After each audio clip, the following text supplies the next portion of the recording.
Hello hello বন্ধুরা, তো আমার ভিডিওটা নিশ্চয়ই তোমার সামনে গেছে। তো অবশ্যই বলবো ভিডিওটা ধাক্কা মেরে উপরের দিকে ঠেলে না দিয়ে ভিডিওটা ফার্স্ট থেকে লাস্ট অবধি দেখো, দেখে একটা লাইক আর শেয়ার করে সুন্দর করে একটা কমেন্ট করো। দেখবে তোমাদের এঙ্গেজমেন্ট আপনার থেকে বেড়ে গেছে। আমিও তো এইরকমই করি, সেই জন্য আমার এঙ্গেজমেন্ট সবসময় বেশি থাকে।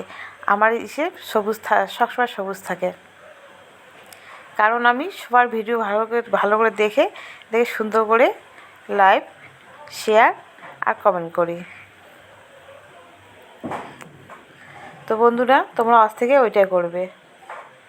তো আমি এই যে খাওয়া দাওয়া মানে করিনি এখনও, এই যে করছি। এটা কি বলো তো, এটা হচ্ছে রাজমা তরকারি চিনো ওইটা, তার সাথে ভাত আছে, এই যে মাছের ঝোল, এগুলোই আজকে রান্না করেছি।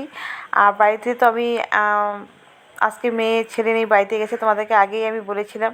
তো শুধু আজকে তোমার দাদাভাই আর আমি আছি। তো আর রান্না আমি বেশি বেশি করে ফেলেছি। তোমরা যদি কেউ খাবে, বন্ধুরা চলে আসো ঝটপট করে।